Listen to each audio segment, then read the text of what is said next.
Alright YouTube, on today's video, we have a shop cat. Hello, Bagheera. That was unplanned. She just likes to rip outside the house whenever I open the door.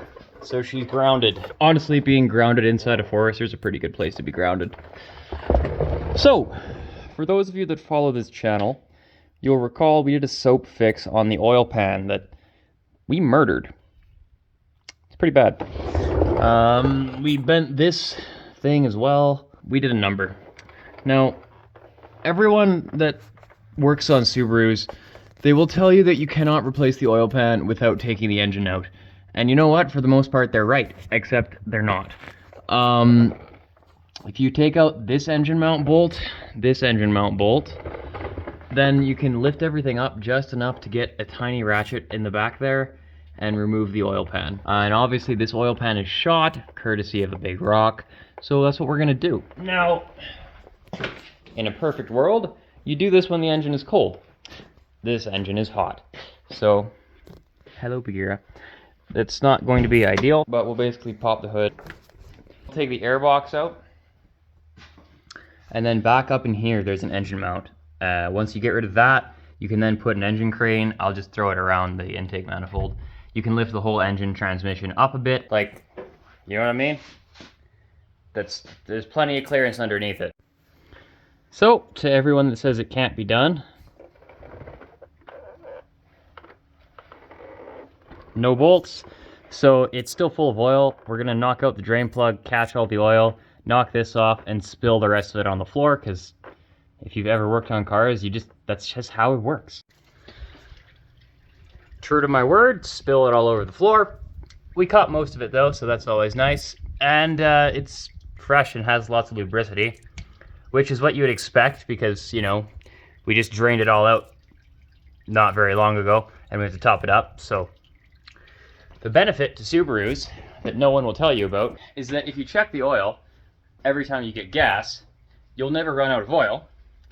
And because they have a tendency to burn oil, you're always putting fresh oil in, which means the engines actually last a very long time, so long as you're smart enough to do a little bit of due maintenance. Like my younger brother has an 09 Forester that's got almost 500,000 kilometers on the original engine.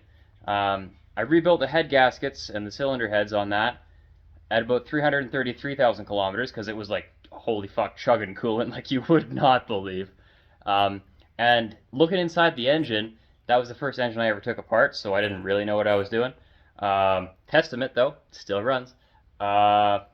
It looked really good. The cross hatching within the cylinder bores was like pretty much all intact. Probably because it was leaking oil and burning oil and coolant for the last 150,000 kilometers. So it was always getting topped up with fresh oil. So, that's one way to look at leaky vehicles. It's not that bad if it's not like a crazy bad leak, right? Because the Subarus is mostly an internal leak as well. It's not like it's just pissing oil all over the road. That's a bit of an issue. Alright. So, for those of you that wonder how you get these oil pans off, this is the answer. Just hit them with the big hammer.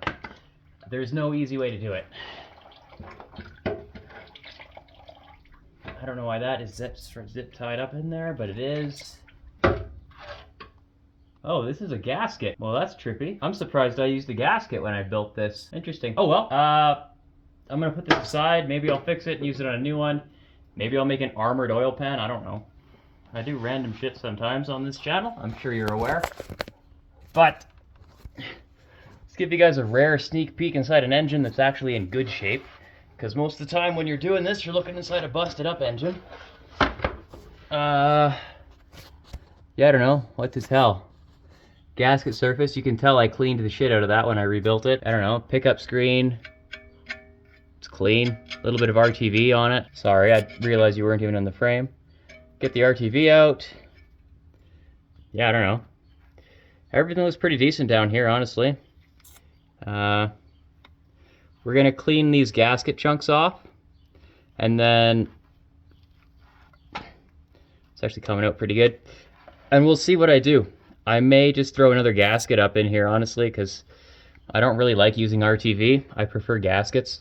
So we'll just peel all this off.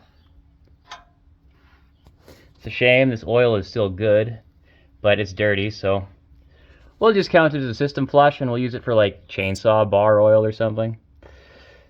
So yeah, put you down, clean that out.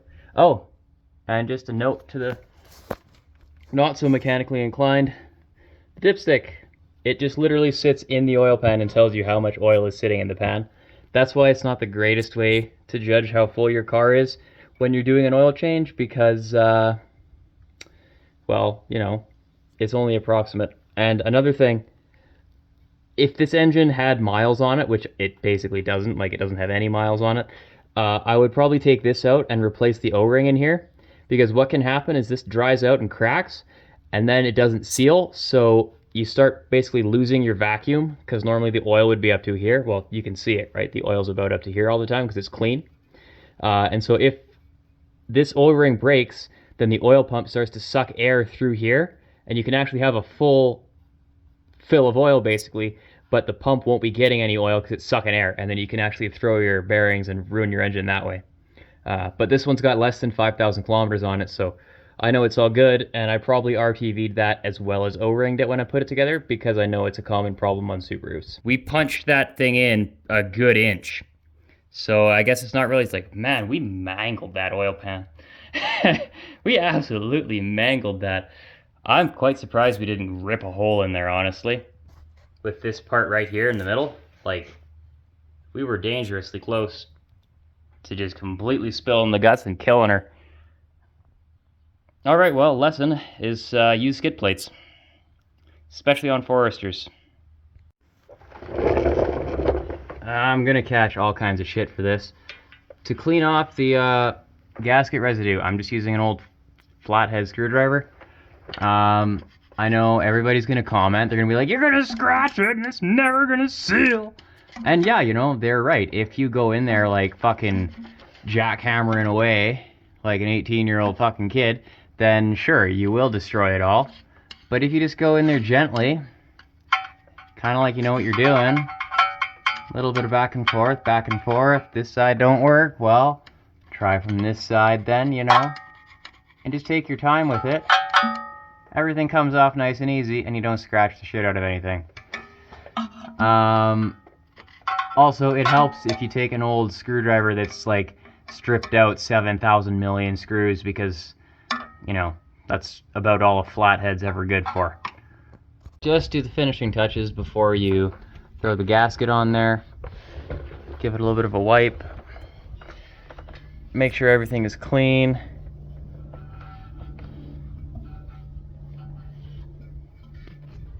Honestly, this was a really great opportunity for us to check that heavy metal underneath the hood.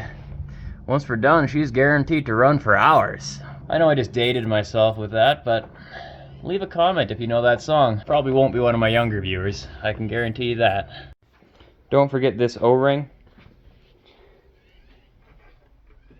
Sits just on that. Helps everything seal nice. I like to poke the screws through and then line it up and throw it on. I guess the only thing that's different about these vehicles versus the ones in the song is that they don't need to come to me for service every 100 miles because they're Japanese built.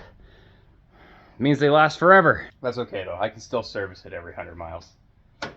She's a good old car, she's worth it. Alright team. So, for a job that everybody said was impossible, without taking the engine out, we managed to do it in, I'm gonna say about 4 hours. That included cleaning up this pan, because, you know, Troy puts it into storage and it was filthy. So, you know, just because everybody on the internet forum says it's impossible, doesn't mean you shouldn't do it. Like, for example, there's another YouTuber, I think it's Dirt Cheap Daily. Oh, sorry about that. He does a manual conversion of like a shitty old Impreza he found, because like, who the fuck doesn't want to? It's not that complicated. Granted, it's a car, so it's a little bit more involved than like a pickup truck, but all you have to do is put the transmission in, trick the wiring harness, like jump it to make sure it's neutral, and then you're good to go. And honestly, if you can do that work, it's not very complicated, it's not very hard. Same thing for like this project, right? And the best part is, now I get to take this old skid cage that I made and throw it up on the green one for a bit of protection when I take it off-road. Fucking hell. Greasy slicked down, that's an understatement. I could work all night though, I do got the proper tools. Alright, well, so this is the end of the bonus footage on this project, or maybe this is in the main video, I don't quite know yet. Yeah, it's definitely not pretty. I just basically welded some shit together and torched out a rough front skid. You can see the remainder of the back. Turns out the second gen automatics have different transmission mounts. Who would have thunk? Anyways, I'm satisfied with that.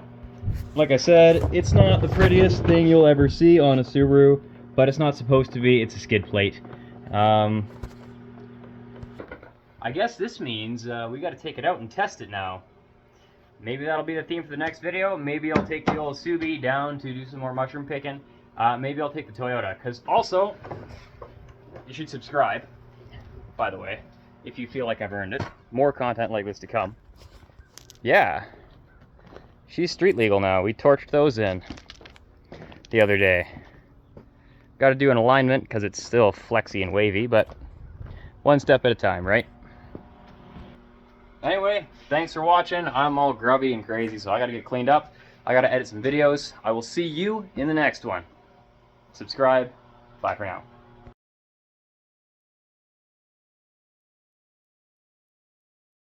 Hey folks, so you'll recall that we have a 97 Tacoma pickup. It's a sweet truck. The power steering line on it is leaking, and I'm cheap, as you know. I'm also very resourceful, as you've seen in other videos. I don't know exactly how this happened, to tell you the truth. This thing is tucked up, kind of sheltered by the power steering rack, kind of sheltered by the drive shaft. I don't know. Anyway, this got pushed up into the drive shaft, and now whenever there's pressure in the system, it leaks out of this kind of obviously fucked up area. I don't want to wait to replace this, and frankly, it's probably way too expensive. So I'm going to show you how to repair it using shit you can find at the hardware store and some beer.